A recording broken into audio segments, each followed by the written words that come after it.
Good afternoon, everybody. Uneducated Economist here. So I wanted to share a few articles with you guys. You'll find the links down in the description. Talking about Chinese property sector, the real estate market.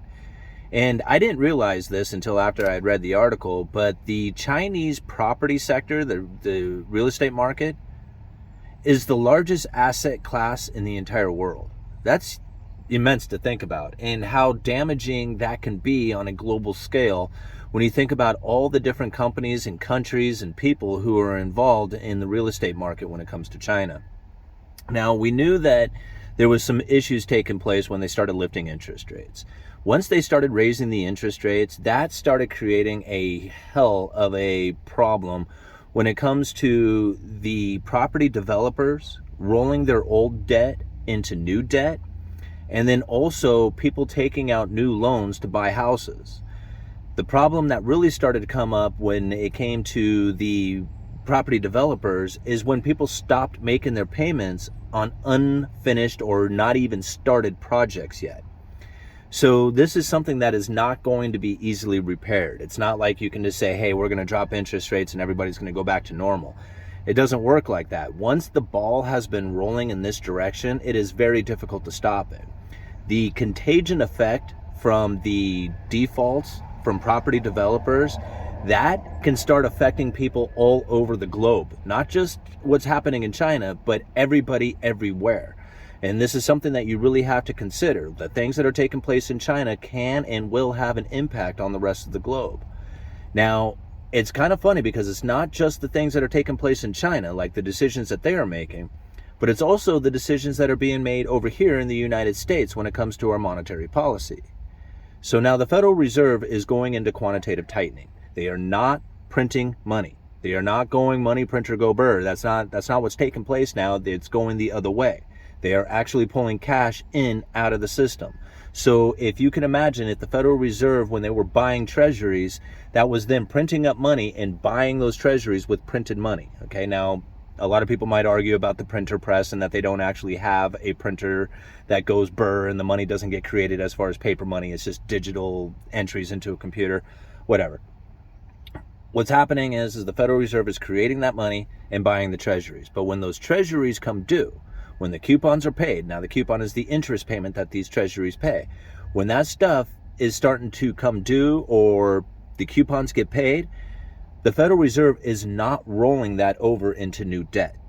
Okay, so this is something to think about. So when those things get paid, that's money coming back to the Federal Reserve and essentially getting destroyed. That is tightening up the liquidity.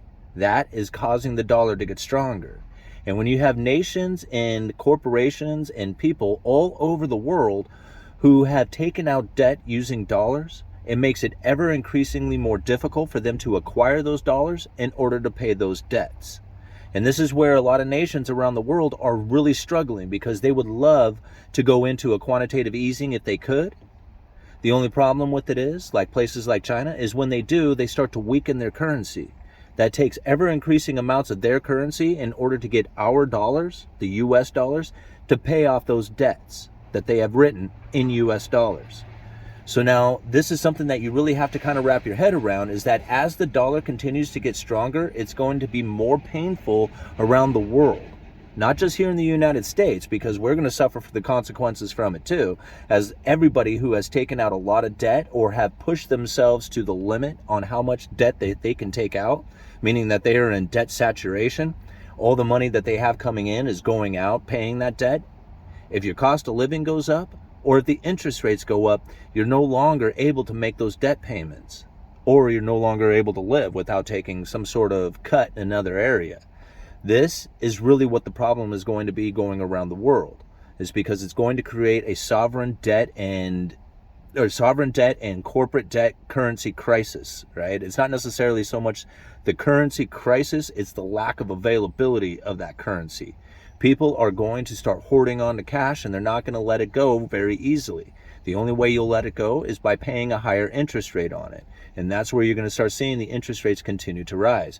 And that's not going to be a benefit for anybody out there except for the savers, which there are very few, because nobody was saving in dollars because everybody was convinced that they were going to lose their purchasing power to inflation, which is running rampant. and everybody knows it. So there's no reason for anybody to hold cash on hand, except for those who are smart enough or understand the system enough to know that at some point the interest rates are going to rise to the savings accounts, and it's going to start causing the asset classes to diminish.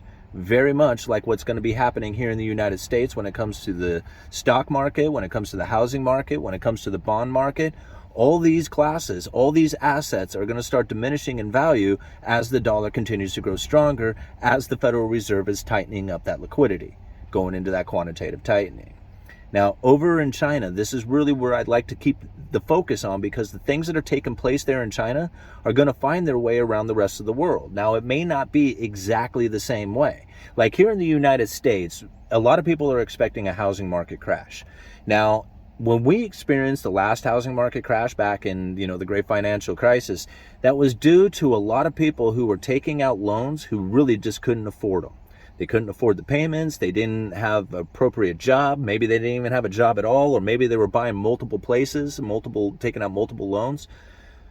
All these reasons came together at once when everybody lost their job.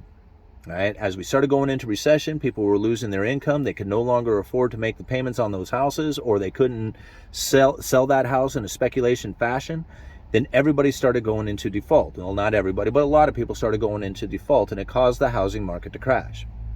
In China, it is a much different story.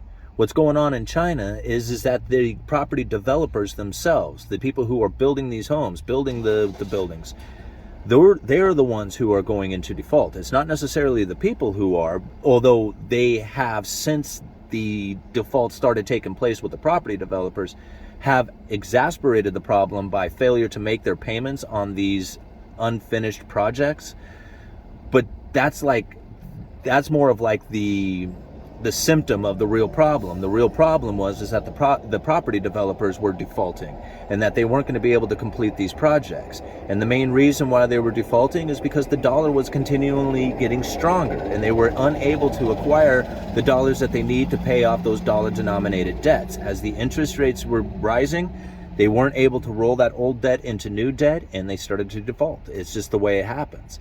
And now it was unfortunate for a lot of people who had purchased and started paying on projects that had not been started yet. So whatever property developer was like, hey, we're going to put this apartment complex in, or these condos in, you want to buy one, right? Well, this is where the people would put a down payment and started making payments on this future project. It doesn't exist.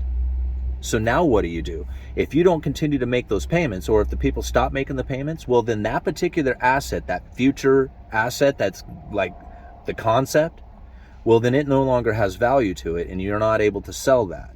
And if you're not able to sell it, then nobody's going to be able to finish it. And so that's really where the problem is going to start landing in China, is that as these property developers fail or start to go into default, the projects that they have future sold that people are making payments on, they're going to stop making the payments on those things. And you're going to see the housing market start to tumble even more, as it's almost impossible to repair that kind of situation.